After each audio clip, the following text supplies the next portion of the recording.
Thank you.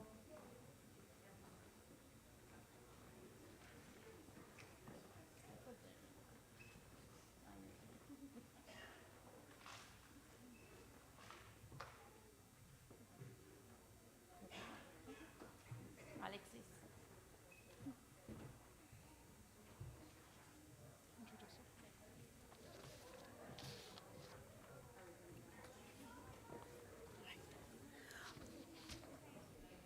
Hi, I'd like to invite everybody to stand so Alexis Gabe-Ratner can lead us in the national anthem.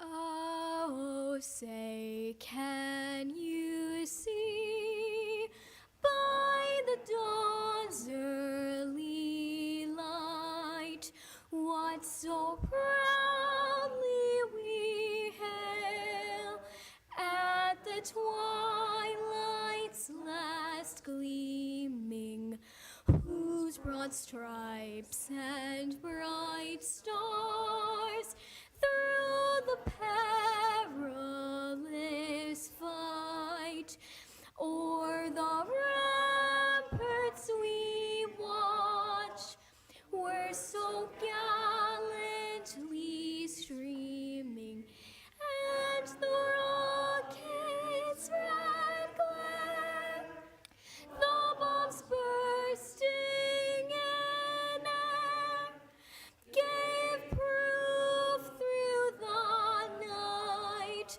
that our flag was still there. Oh, say does that star-spangled banner yet wave o'er the land of the free and the home of the brave?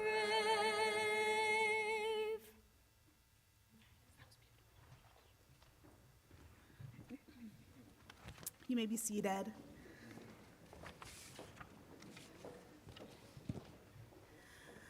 Good evening. I'm Chelsea Bush, And I'm Lyle Sherline. and along with Gia Jones and Bill Miner as Next Gen chairs, we are pleased to welcome you and to thank you for joining us this evening. Since the devastating attacks of October 7th on Israel, for many Jews both in Israel and throughout the diaspora, time has stood still.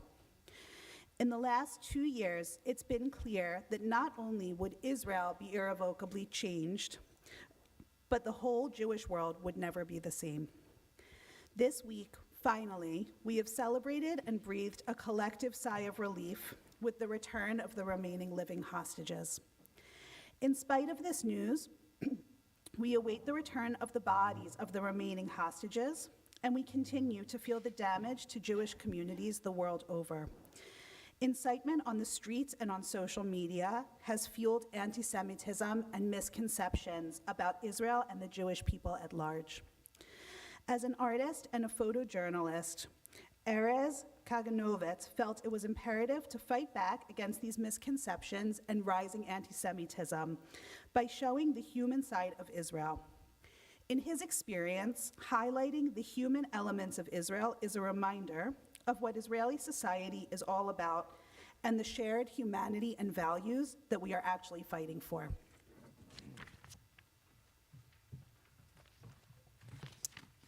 To do so, Erez created the Humans of October 7th Project. The Humans of October 7th Project is an ongoing project that brings to light the human stories of the unique Israelis who stood up against terrorism.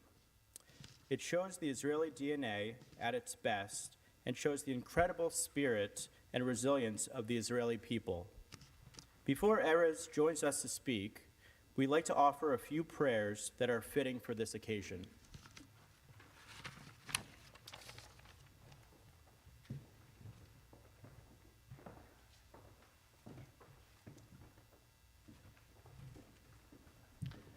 Please rise for a prayer for the state of Israel. Avinu Shabashamayim Tzur Yisrael V'Goalo, Barech et Medinat Yisrael Reshit Tzmichat Gulatenu, Hagein Aleha Be'avrat Chasdecha, Ufros Aleha Sukat Shlomecha, Ushlach Orcha V'yamitcha L'Rasheha Sareha V'yoatzeha, V'takanei Beitza Tova Milfanecha, Chazek et Yidei Meginei Eretz Kotshenu, V'anchilem Eloheinu Yeshua V'ater Nitzachon Tatrem, V'natata Shalom Ba'aretz V'simchat Olam Le'yoshveha, V'et Achenu Kol Beit Yisrael B'kadna B'chol Artzot B'zureihem, V'tolichem Mehera K'mumiyut L'Tzion Irecha, V'Yushalayim Mishkan Shemecha, Kakatuv B'Torat Moshe Avdecha, Im Yiyeh Nidachacha, B'Ktzei HaShemayim Misham Yikabetzcha Adonai Elohecha, Umisham Yikachecha, V'Heviecha Adonai Elohecha, El haaretz asher yarshu avotecha v'rishta v'etivcha v'hirbecha me'avotecha v'yached levavenu le'ava u'yira et shemecha v'lishmor et kol divrei toratecha u'shlach lanu mehera ben David Mashiach tzidkecha liftut mechaykei kates yeshuatecha hofa b'hadar gaon uzecha al kol yoshvei tevel artzecha V'merkol asher nishama be'apo Adonai Elohei Yisrael melech u'malchuto b'kol mashallah. Amen. Selah.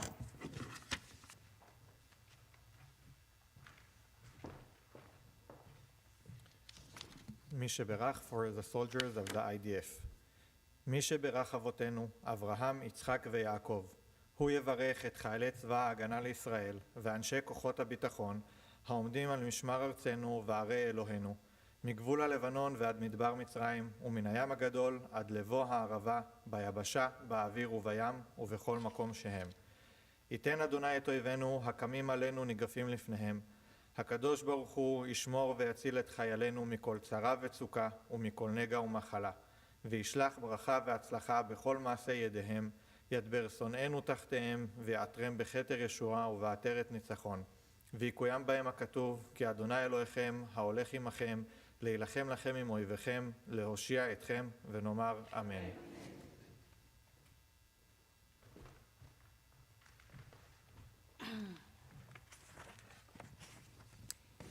You may be seated.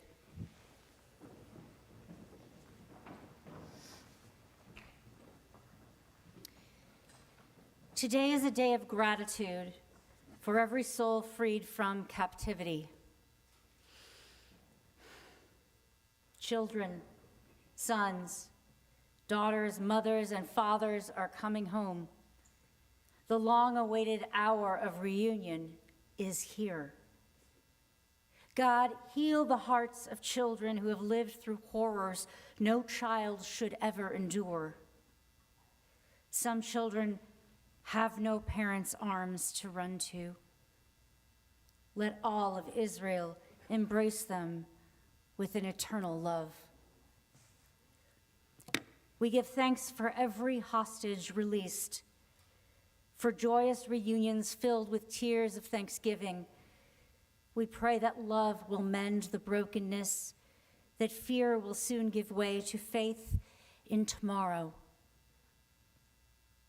But for the hostages, this hope-filled day of homecoming is also heartbreaking. A time of mourning for murdered loved ones. Comfort them, O Holy One of blessing. Be their light in these dark days. Be their strength, be their shelter, their hope for new life that lies ahead. On this blessed day of gratitude, fill them with courage, perseverance, strength, love, and hope. Baruch atah Adonai, Eloheinu melech haolam, matir asurim. Blessed are you, God, who frees the captives. Amen.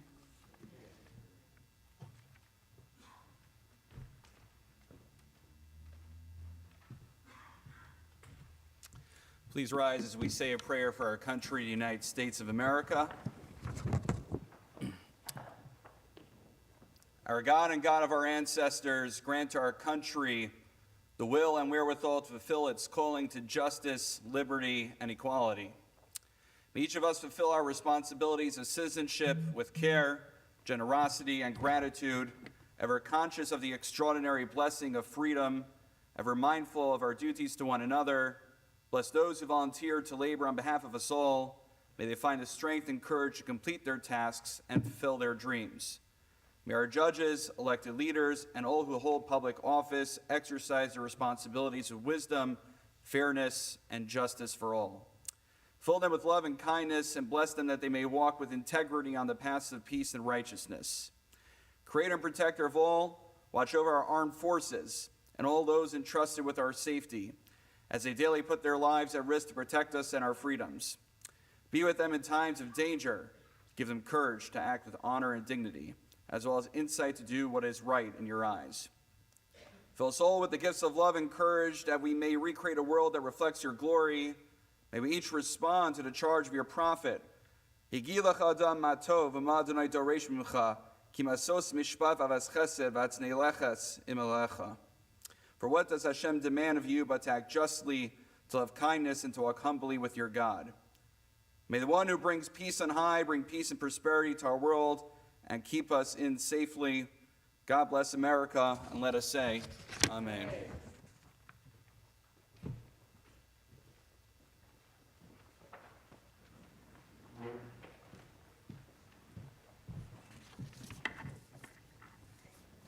Erez studied journalism and international relations at the Hebrew University of Jerusalem, and after finishing his studies, worked as a journalist on Channel 2 and I-24 News, both in Israel, and as a parliamentary advisor for several members of the Knesset. Although he loved what he was doing, he discovered his passion for photography in India on the banks of the Ganges River. According to Erez, India was a place where every moment was a Kodak moment. And so he started taking pictures earnestly while learning how to tell an entire story in just one frame.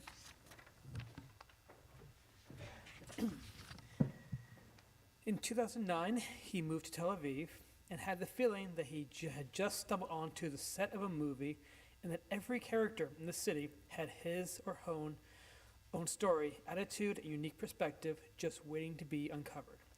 That unbelievable sense of diversity, coupled with his own curiosity, brought him to wander the streets of Tel Aviv with his camera.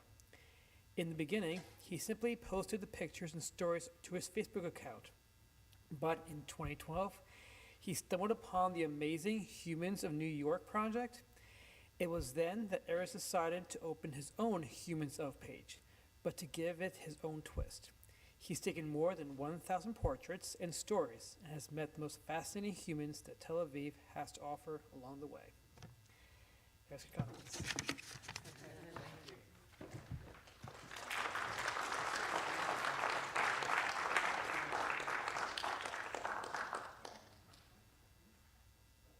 Yes? Okay, can you hear me? Great. So first of all, thank you so much for the introduction, and thank you so much for coming. The whole purpose of this speaking engagement is that we're actually going to have a frank and honest conversation about October 7 and about what happened in Israel and what is still happening in Israel. I'm going to show you pictures and stories. And the idea is that actually we'll have that conversation. If you have something that you want to ask, something that you want to add, if you have some kind of a, something that you want to say, you know, feel free to barge in so we can have a conversation. So let's start. So a little bit about myself. My name is Erez Kaganovich, and thank you so much for actually pronouncing my last name correctly. I would get a nickel for every time somebody mispronounce it. I was born and raised in Haifa, Israel. How many people here have ever been to Haifa? Raise your hand. Oh, that's a full house. That's great. I'm living in Tel Aviv for the past 12 years. I'm a photographer and a storyteller, and I'm the human behind the Humans of Tel Aviv, Humans of Israel, Humans of the Holocaust, and Humans of October 7 projects. So why did I even start a project like Humans of Tel Aviv and Humans of Israel? Ever since I was a kid, I was mesmerized by different cultures and different languages. And I remember that I told myself that when I will have enough time and enough money, I would probably hop on the first jet plane and I will go and travel and see the world. And the thing is that most of the people don't realize that I'm coming from Israel. And that is probably because of my accent, which I acquired after watching endless episodes of Seinfeld and Friends. And when you're traveling around the world, what is the first question that probably somebody's going to ask you? Where are you coming from? And when I told people that I'm coming from Israel, and I'm speaking about 20 years ago, you could actually see how people change their, they look at me differently.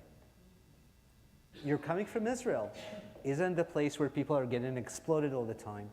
Or you're coming from Israel. Isn't the place where you're actually at perpetual war with your neighbors?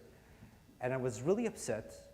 And I remembered that I told myself that if I had the ability back then to actually take those people back with me to Israel so they can see the diversity and the multiculturalism and the vibrant civil society that we have in Israel, I don't know, maybe, just maybe I would be able to change those misconceptions. And I decided to create the Humans of Tel Aviv project. And so far I've captured more than 3,000 life stories of different Israelis with all of my projects. And it's really cool because when you're coming to Tel Aviv, you will go from Jaffa port to Tel Aviv port. It's around an hour and a half, basically. But every 10 minutes, you will hear a different language. It will be Hebrew and Arabic and Russian and French and Eritrean and Spanish. So it's a very diverse place, as you know. I realized there are like 3 basic things that people don't really get about Israel. First of all, Israel is a democracy, still a functioning democracy. And it's really interesting because when you think about it, there's not a lot of countries around the world that never relinquish their democracy, not even for a single day.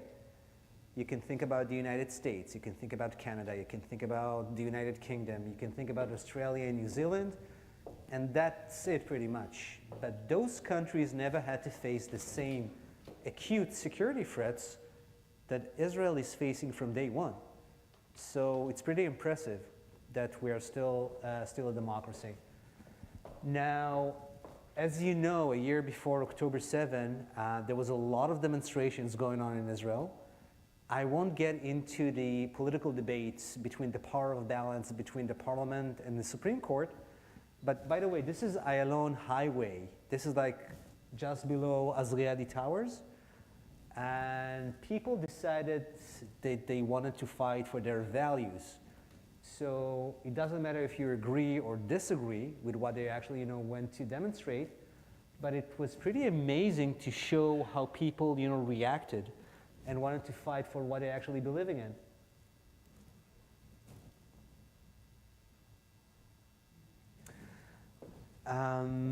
A few years ago, way back, I used to work at the parliament, the Israeli Knesset.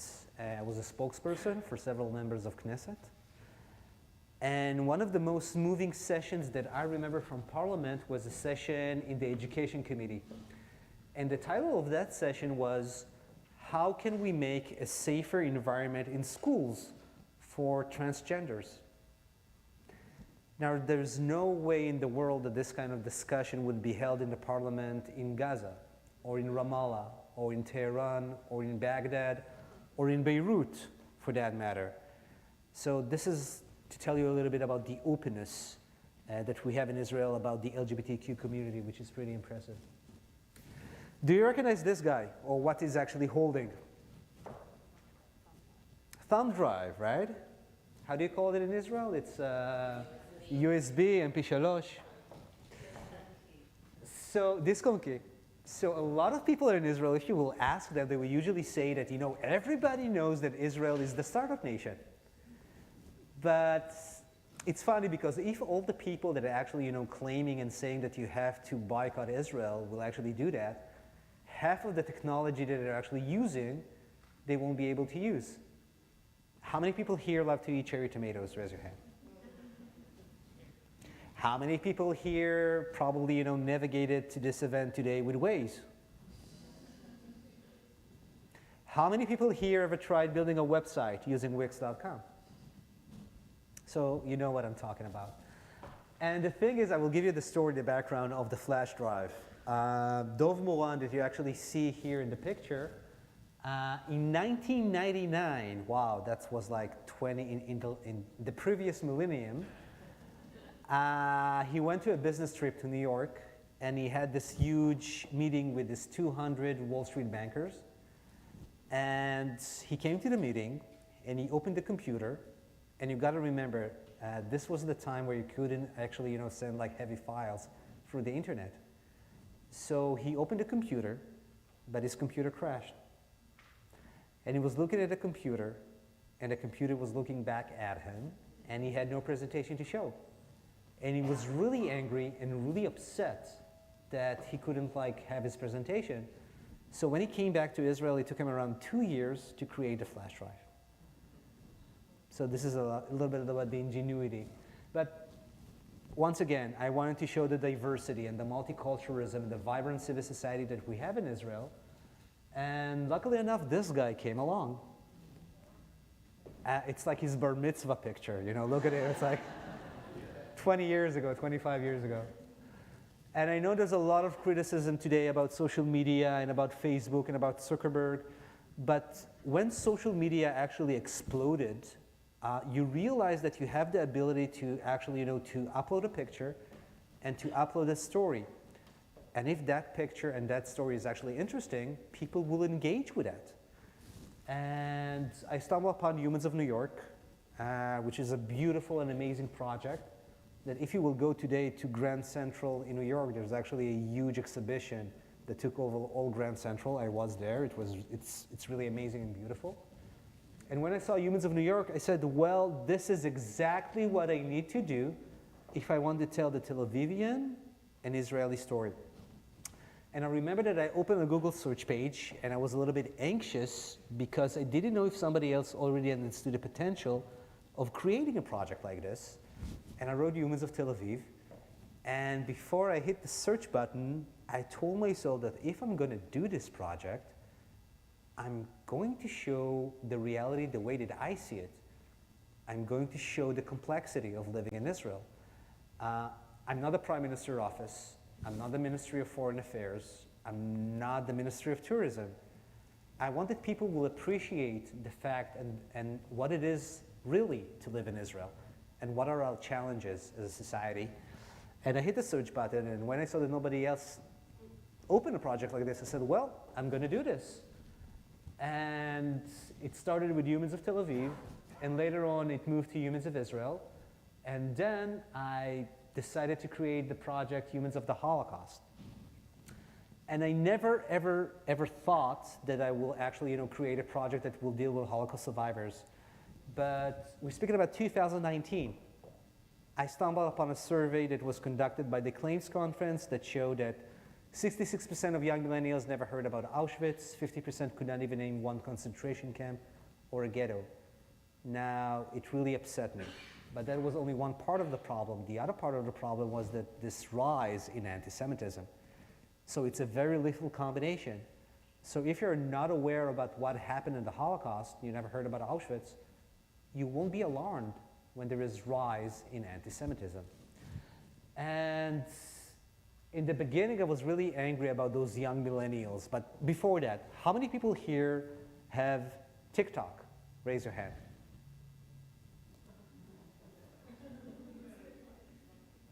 How many people here have Instagram? Okay. How many people here have Facebook? So one of the things that I realize about those young generation is that I realized that when I was their age, I didn't want to have any connection to the Holocaust whatsoever. And you got to understand my background. I'm Jewish. My grandfather was a Holocaust survivor. I grew up in Israel, which means that you're actually hammered with Holocaust education. And still, I didn't want to have any connection to the Holocaust. So why would, let's say, somebody from Lexington, Kentucky would want to engage with that? And then I realized that we have to tell the story in a different way. It has to be optimistic. It has to be full of life. It has to be something that when you're scrolling down your feed, you will stop for a second and you would like to engage with that story. I love that reaction. So I would like to ask you, if somebody do you think this is a proper way to commemorate the memory of the Holocaust, or would you stop when you see this picture, when you're like scrolling down?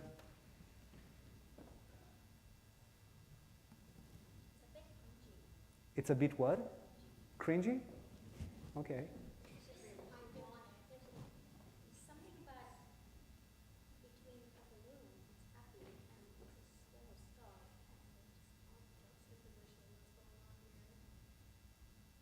But when you will scrolling down your feed, you will stop for a second to start to realize what is going on.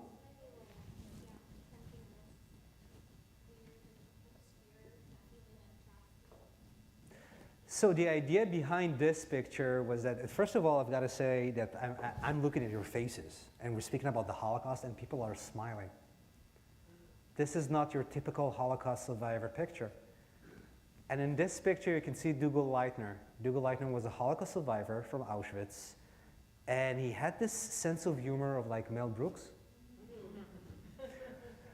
And he told me that the only thing that actually kept him going while he was in Auschwitz was the sense of humor.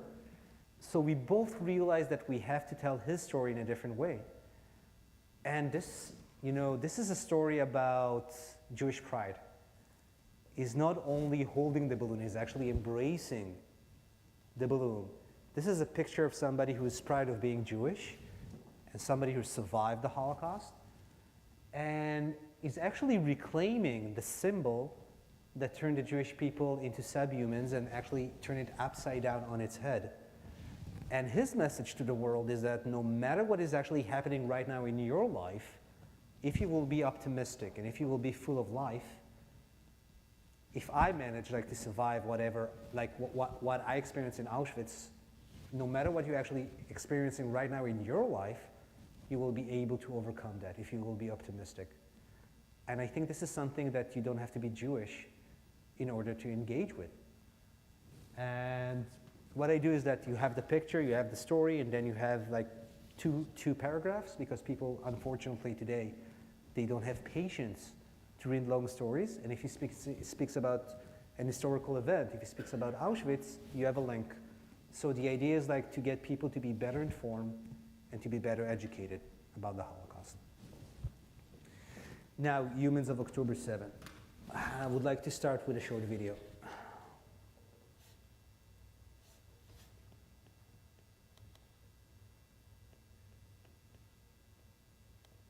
זה הלך לחיים כבר פשוטים, להישרדות פניות, שקט.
you never know when it will be over. And actually, what Ori Doron, take a wild guess how many people in Israel currently, right now, as we speak, are suffering from PTSD because of October 7th? Throw a number. 93%, that's a high number. I'm speaking about the first circle, people who were actually experiencing October 7 on that day, or soldiers who went to Gaza. Millions. So basically, in January 2020, let's put it like this. Before October 7, there were around 9,000 people in Israel, before October 7, who suffered from PTSD, who got like this official recognition from the country, from Bituach Leumi, from... In January 2024, the official number was, without the 9,000 people, was around 40,000 people. If we're speaking today, at the end of the war, it will probably, I'm speaking about the first circle, probably around 500,000 people that actually experience October 7. Now, every person of those 500,000 people, they have a family. So it means it actually has a ripple effect. This is something that the Israeli society will have to deal with for ages. Now, as you know, it all started around 6:29 in the morning. That weekend, that Shabbat, I was at my family house in Haifa. And my kid Barry came to me and woke me up around 7 o'clock in the morning, 7:30. And he told me, Dad, he's like on the social media. He told me there's a rocket attack, like a very big one, major one, in Tel Aviv, a barrage of rockets. And you know, it's Shabbat morning. It's like 7 o'clock in the morning. I woke up and I told him, listen, don't worry. Probably it's like more of the same that we're used to. Go back to sleep, don't worry about it. But as the day started to unfold and you start to realize what is actually happening, you realize that this was different. This is a different ballgame. And I remember that was the picture that I actually, I was scrolling down my feed on X, on Twitter, and I saw that picture and I was like, when you have those moments when you're like looking at something and it doesn't really make sense? And I was like, no way that this car would 1, 2, 3, 4, 5, 6, 7, between 8 to 9 terrorists actually in Sderot. Sderot is 4 kilometers from the Israeli border. It's nothing. And in the beginning, I was really alarmed. What is going on? And I told myself, well, okay, listen, it's only one car. And probably the whole of the IDF is right now on its way to eliminate, and police officer to eliminate this threat. But as the day started to unfold, you realize that it never happened. And there's a lot of criticism in Israel. The criticism is not about the brave soldiers and the brave police officers that did everything in their own power to save human lives, during that horrible day. The criticism is about the government, and it's about the administration, and it's about the commander of chiefs that were surprised during that day. And one of the things that I'm trying to, when I'm trying to speak about October 7, is that something in that day actually shattered the feeling of being an Israeli to a million pieces. Something in the Israeli ethos about what it is to be an Israeli actually shattered that day. Because when you grew up in Israel, you grew up with a sense of feeling that no matter what is actually going to happen, you could be a backpacker, you can go travel to India, and you can be in Machu Picchu in South America, or there could be a tsunami in Thailand, and you're an Israeli, and you're stuck. The government, the state will send a mission of soldiers to actually save you and rescue you 10,000 miles from Israel. And during that day, we're speaking about the Gaza enclave, it's an hour and a half. It's around 100 miles, something like that, from Tel Aviv or from Jerusalem. And during that day, they didn't send those Cavaliers. And it's going to take a lot of time to rebuild that trust and to rebuild that sense of safety. And this is a thing that we as Israelis will have to build up together. And I came to Kibbutz Be'eri almost 3 weeks after October 7, and it was a war zone. And everything was burned to the ground. And I remember that while I was walking in Kibbutz Be'eri, you could actually feel it smelled like a campfire 3 weeks later. It was really, really hard. And I actually traveled to a lot of places, and I took pictures in many places, which I wish that most people won't see the sites that I saw. But something about October 7th, the fact that it was an hour and a half from my house, the fact that, the toys that I actually saw, toys of could be my kids, people who murdered during that day, they could be my coworkers, they could be my family members, they could be my friends. So it was really, really hard. This is the first demonstration calling for the release of the hostages in Akiria in Tel Aviv. Chaim Yalin, that you see his picture right now, he's actually the face of the Gaza Enclave. He used to be a member of Knesset. He used to be the consul mayor of the region. And I remember that I asked him, can you please describe what happened in October 7? And he told me that he woke up 6:30, there was a lot of alarms. He realized he started to hear Arabic around him. So they all went inside to the safe room, and he was holding the knob of the door for almost 10 hours. And only after 10 hours, when he started to understand that the language is changing from Arabic to Hebrew, he realized that maybe, just maybe, he will be able to survive this attack. Now, I would like to ask you, and there's no right or wrong answers, when you're looking at this picture, do you think that the story is about hope and resilience, or maybe it's about destruction and despair? What do you think? Yes. Both. You see them both.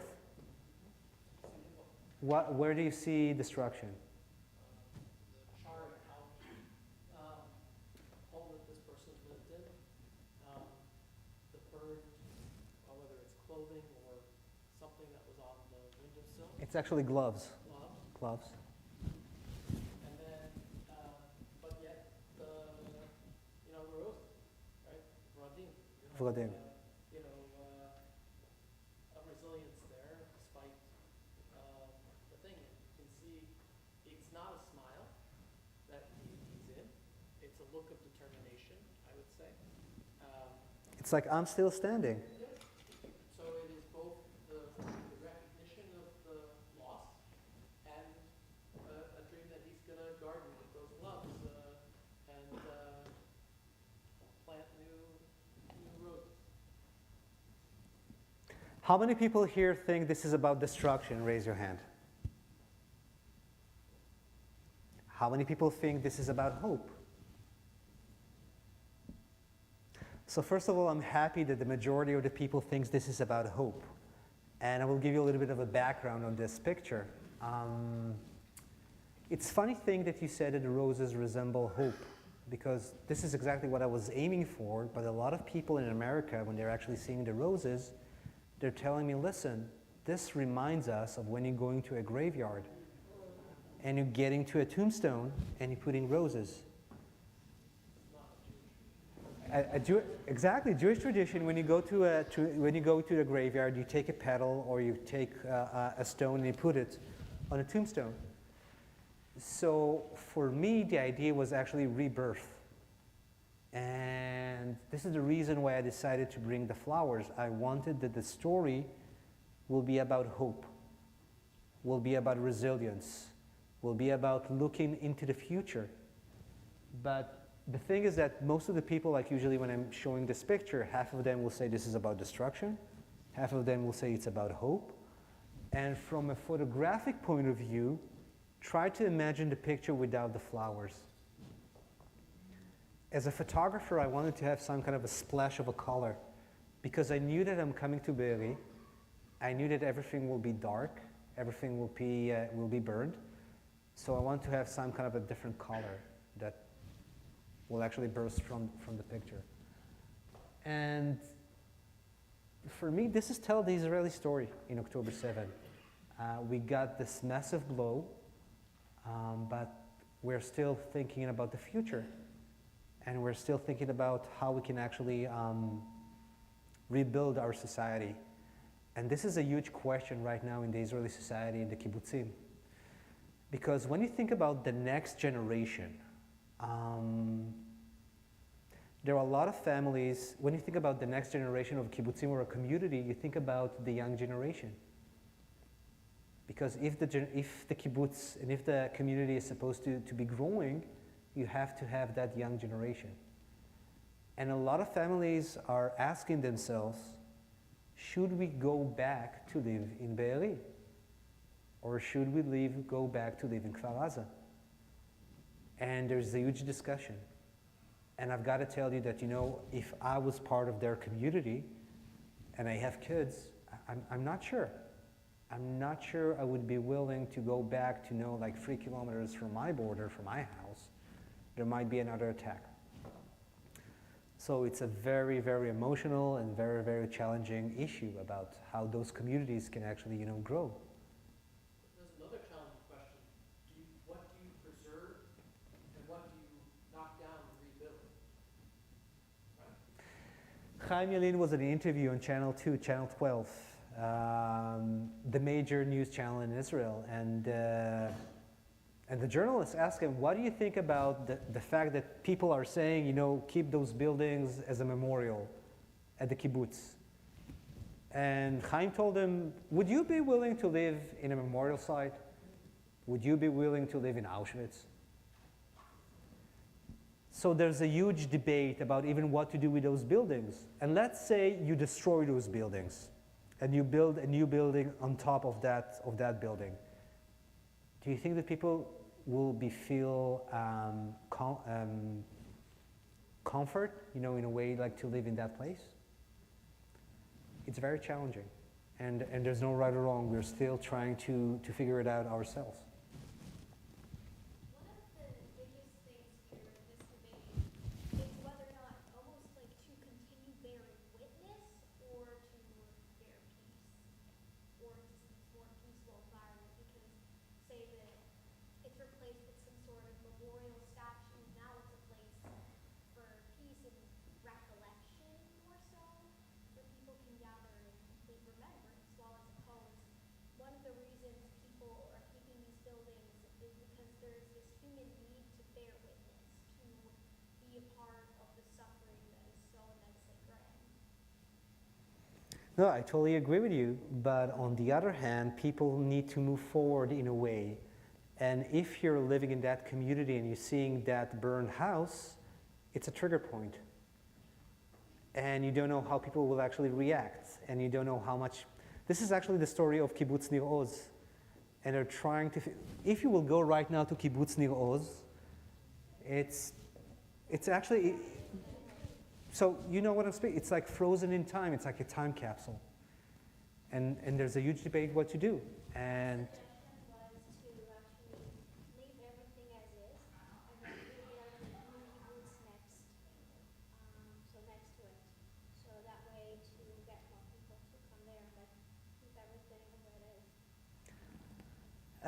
I totally understand what you're saying, but I can tell you that as an Israeli, I'm not sure that if I was living in that village, I wanted that place will become like a memorial site or a visiting site, because it's like you're always in the same trauma, you're always in the same situation, you're always in the same circle, but you do need to have some kind of memory and remembrance. Yep. Being in Kfar Aza 6 months after October 7th, I can say I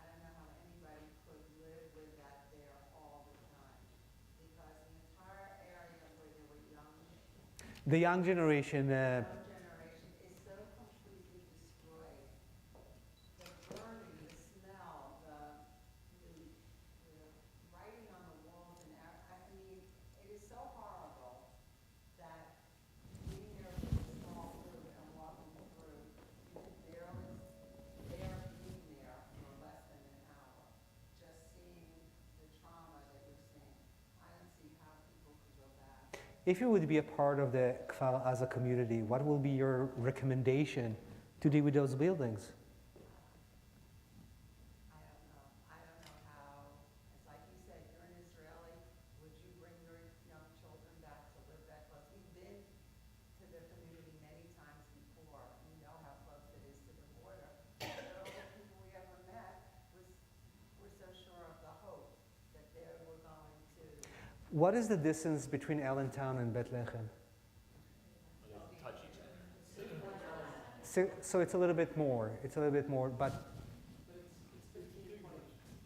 so Kfar Aza is around like probably 4 minutes like drive, 6 minutes drive. It's nothing. It's basically nothing. You in the back.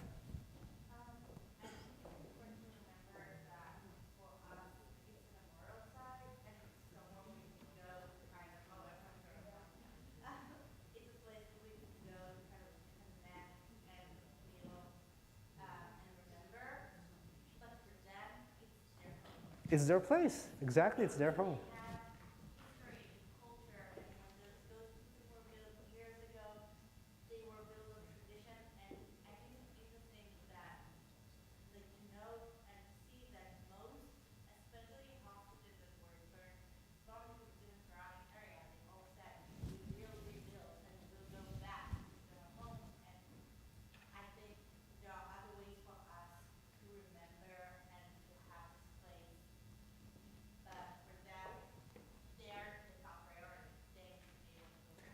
There's supposed to be some kind of balance, and I think story is still being written. It's still being, in motion. One of the most amazing things in October 7 is that ordinary people who are farmers, teachers, kindergarteners, people who woke up in the morning and they had this huge terrorist attack on their fronts, on villages and communities. And one of those people was Rami Davidian. And Rami Davidian is a farmer from Moshav Patish. It's around 10 kilometers from the Nova Party site. And that morning he got a location from a good friend of him that told him, this is the location of a good friend of mine, of his son. Do me a favor, get into your car, start driving to this location and save that kid. How many people here, if I will tell you right now, get your cell phones and try to send your live location as we speak by WhatsApp or Google Maps? How many people actually knows how to do that? Raise your hand. So those people in the crowd that actually knows how to send their location, your chances to survive October 7 actually rose that day if you knew how to send your live location. For those people who doesn't know how to send their live location, do me a favor. When you're getting back home, Google it. It's like 4 basic steps how to send your live location, and it could actually save your life. And when Rami actually went to save that boy's life, that party goer, when he came back to Moshav Patish, he saw this herd of people running for their lives. And he realized that he has to do something. So he came back to the Moshav, to the village, and he created this makeshift situation room with all of the village. And he went back and forth for almost 48 hours. And he didn't have any helmet, and he didn't have any bulletproof vest or a gun. And he managed to save during that day, during those 48 hours, almost 700 people. The whole of the community managed to save more than 700 people. And in one of those locations that he got, he came to a girl named Rotem. And usually what Rami did is that he texts people that they got their location. I'm going to come with my pickup truck. It's a white pickup truck. I'm going to honk 5 times, then get out of your hiding and start running to my car. And he got to this location of this girl named Rotem. And when he got there, he saw that she was surrounded by 5 terrorists. What do? Luckily enough, Rami knows how to speak Arabic.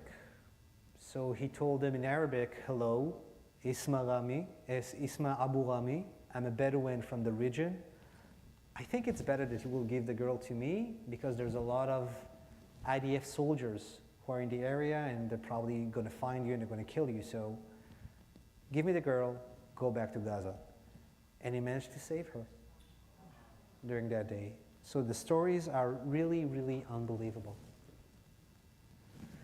How many people here ever went or been to a rave party? Raise your hand. Rabbi, have you ever been to a rave party? Never? Never ever. For those of you who went to a rave party, what is the most pivotal moment, like the moment that you're actually waiting for in a rave party? So, and you said that you've never been to a rave party. You're right, the sunrise. During that day, October 7, the sun rose around 6:17. The attack started around 6:29. A lot of people thought that at the beginning when they heard the rockets or heard the explosion, they thought it was firecrackers. Because when you're going to a rave party, you drink a little bit of alcohol, and sometimes you take a little bit of drugs. This is what you do when you're going to a rave party, and that's cool, that's fine. And the problem was that it took time for people to understand what is really going on. And Maitan was at the Nova party at that morning, and she needed to make a life and death decision in a blink of a second like that. You needed to decide if you're actually going to run and hide beneath the stage, or you're going to run to the fields, or maybe it's better to get into your car and start driving away.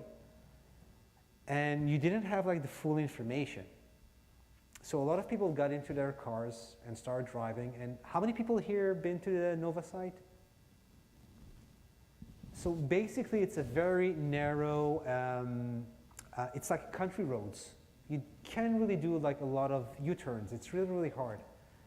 And the problem was that when the terrorists started to circle all the party goers, a lot of people that were in the car were trying to make U-turns. And this is basically what happened. This is the entrance of the Nova site, of the Nova party. And during that moment, Naaman needed to decide what to do. And her friends decided they were going to run for their lives. And for those who haven't been to the Nova site, it's a desert. There's not a lot of bushes. There's not a lot of things that you can actually go and hide. It's not like the same forest that you have in Pennsylvania or you have in New York. So Naama and her friends managed to find a bush to actually hide, and they were hiding there for almost 8 to 10 hours. And they were sending their location to every single person in Israel they knew. And they had only 2% left in their cell phones. And luckily, after 10 hours, somebody came and saved them. Do you want to guess who that guy was? Rami came and saved them during that day. And this is pictures from the Nova site a month later. You have their pictures of people who were murdered and people who were kidnapped. And actually, Rom, he just came back a few days ago from captivity after 700 and more days.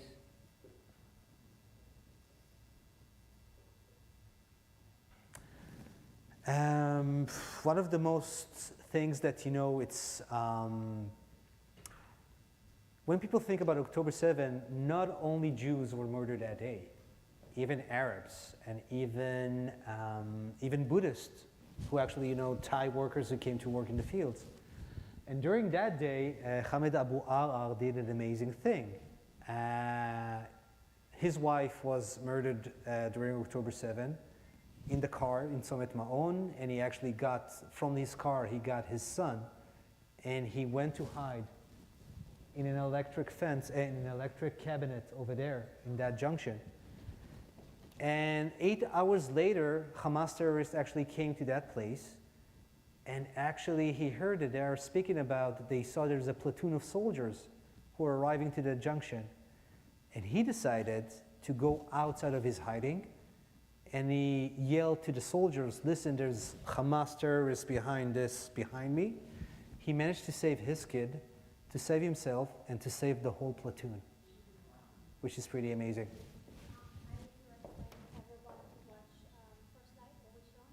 Ken, Olishon is one of the. He's one of the characters actually in Olishon, and he's a very brave man. One of the most hardest thing for me to do in October 7 was to take the picture of Ruth Haran. Ruth Haran is a Holocaust survivor and survivor of the October 7 attack. Now let that sink in for a second. I took a picture 3 weeks after October 7, and her son was murdered that day, Avshalom. 7 members of her family were kidnapped to Gaza during that day.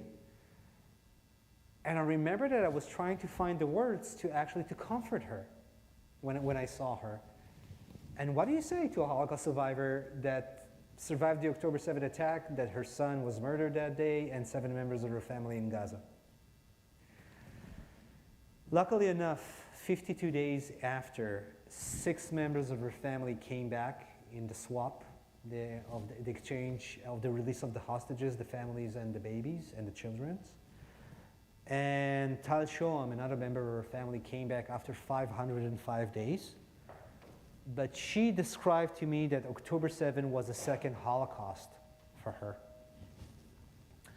Another Holocaust survivor from Kibbutz Be'eri is Chaim Ra'anan, and you can see him with his mother Irene in the ghetto in Budapest, wearing the yellow badge. And he told me that for him, October 7 was even worse than the Holocaust. Because in the Holocaust, he didn't know the 6 million Jews who were perished. In October 7 in Kibbutz Be'eri, he knew every single person who was either murdered or kidnapped that day. We're speaking about a community of around 1,200 people. And 10% of that community was either murdered that day or actually kidnapped to Gaza. And on the International Memorial Day of the Holocaust, I asked him to join me in a special event at the Embassy of the European Union in Israel. And he actually addressed all the European ambassadors, and he told them, I couldn't believe that 80 years after the Holocaust, there will be this rise of anti-Semitism in Europe. That people will spray the Star of David in Paris or in London, or there will be these huge demonstrations all across the world, even in New York, in the campuses. And he actually urged them to do everything in their own power to address this issue. Now, one of the most heating debates that we have in Israel is a debate that we have during Yom HaShoah, the last Yom HaShoah, even last year. Can we compare what happened in October 7 to the Holocaust? Can we describe it as a Holocaust? And one of the members of the family of the hostages came to the Israeli parliament to a session at the Defense and Foreign Affairs Committee. And he came with a yellow badge, and he described what happening to his brother who was murdered. During then, he didn't know he was murdered, but he described what is happening to his brother as a Holocaust, and he described what is happening to their family as a Holocaust. So I would like to ask you, what do you think? Can we compare, or can we describe October 7 to the Holocaust? And you've got to remember there's no right or wrong answers. Yeah, you can go. Say it's like a Holocaust, because the Holocaust where 6 million people were murdered, it was more systemic, it was more long-term. The manners in which it took place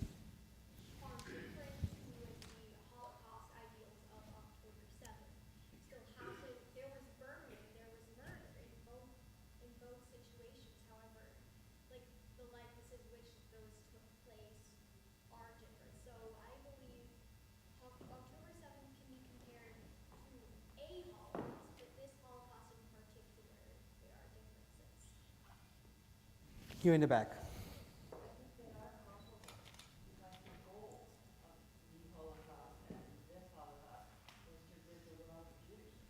So it's about intention? In October 7, you had stories of Jewish children who were hiding in the attics. Jews were burned to death, in their own houses. But on the other hand, you have a lot of Holocaust survivors and even ordinary Israelis who are saying, listen, you cannot compare what happened in October 7 to the Holocaust. Because in a way, you're diminishing, you're downgrading what happened to the Holocaust if you compare it to October 7 or you say October 7 is a Holocaust. So there's a very, very heavy debate in Israel about if you can compare it. And I can tell you that in my eyes, every person is entitled for their own opinion. And it's hard for me to decide. When you have Holocaust survivors who are describing it as a second Holocaust, I can't really argue with them. But it's a huge issue. We do have another term, pogrom. We have another term. You remember the pogrom of Bialik? That Bialik actually wrote about Al Ashchita? Yeah. That actually started the wave of a lot of Russians and Polish Jews who emigrated to America. Do you know how many people were murdered during that pogrom? Kishinev, exactly. During like 3 days. Around 49 Jews. So can you describe pogrom to what happened in October 7? Yeah, I mean, it may not be the same number, but there's also pogrom in Hebron. But we're speaking about the most deadliest day for Jews since the Holocaust. Do you think pogrom is a good enough word to describe it? Mass pogrom. Chalniki murdered like tens of thousands. Chalniki massacre killed with pogrom. In Ukraine, when Chalniki killed so many, we're talking like tens of thousands. It's a very, very big debate in Israel.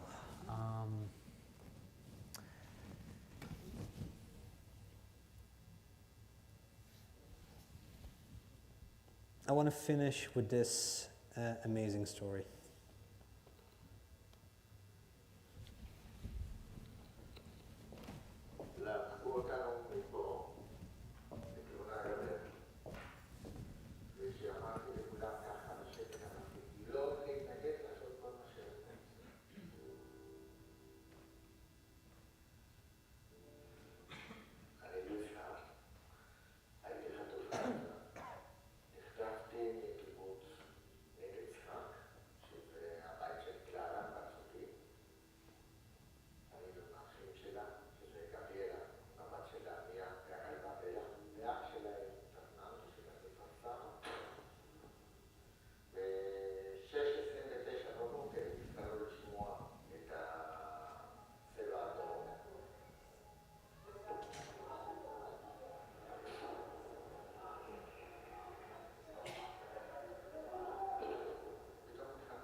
And unbelievably,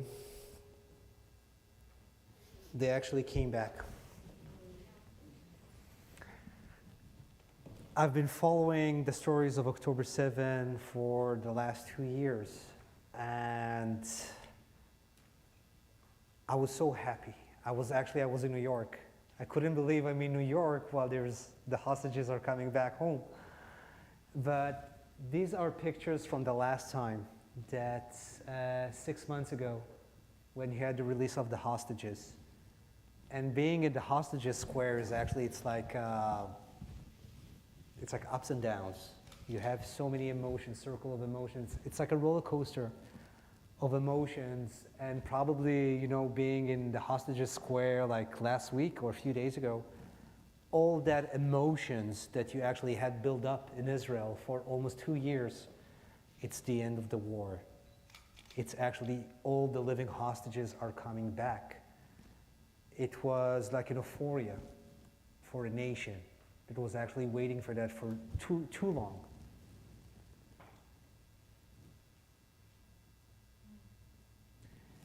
And basically, one of the things that Hadassah Lazar, her brother was kidnapped. He was the oldest hostage that was murdered on October 7. And she told me that in the bottom line, when we're thinking about beyond October 7, we will have to rebuild our country. We will have to rebuild our society.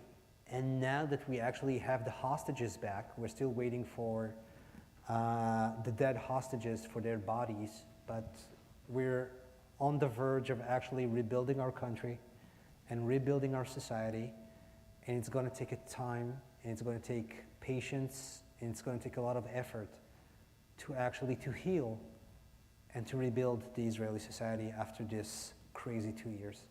Thank you so much for listening.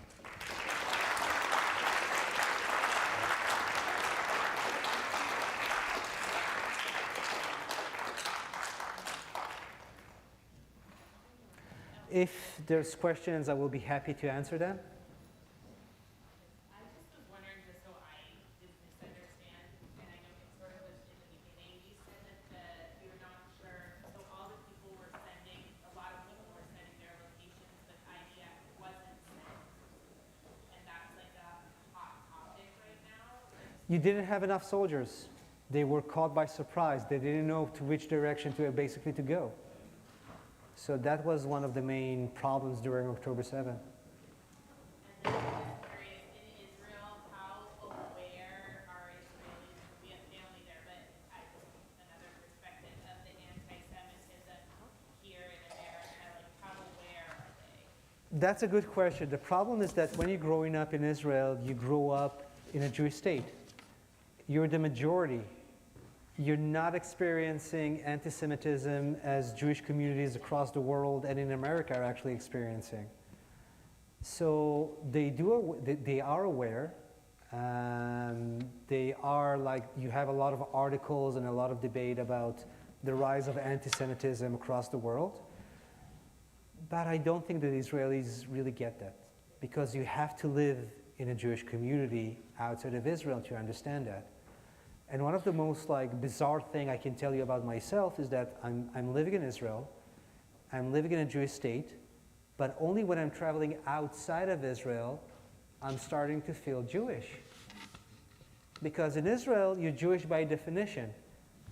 There's Shabbat and there's Chagim and holidays, and you feel everything. Yom Kippur, you know it's Yom Kippur. You don't have to put effort in order to be Jewish. When I'm getting to the States, I actually feel Jewish. I was in a temple in Long Island a week ago. They actually invited me, I don't remember when I was in temple. They invited me to La'alot HaTorah and to say blessing.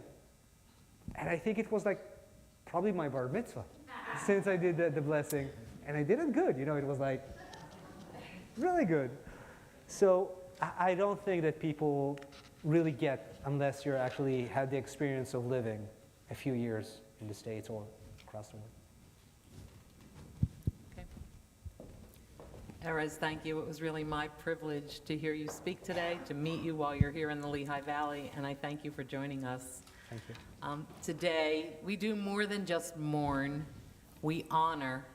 We affirm that the lives taken will never be forgotten and that their stories continue to echo in the love we show, the truth we tell, and the justice we seek. And even amid sorrow, we find reasons of hope. We celebrate the return of hostages, beloved sons and daughters, mothers, fathers, friends, and neighbors, brought back into the arms of those who never stop praying, hoping, and fighting for their return. Each life returned is a light rekindled, a reminder that even in the darkest times, humanity, perseverance, and love can prevail. There is still healing to be done. There are still those missing from our midst. But tonight, we stand with gratitude for the lives restored and with faith that more closure will come. May we leave this space committed not only to remembering what was lost, but to building a future worthy of those we remember, one rooted in compassion, courage, and the unbreakable power of hope. Thank you for being here, for remembering, and for continuing to believe in the possibility of peace. Please rise and we'll conclude tonight's program with Hatikva. Alexis?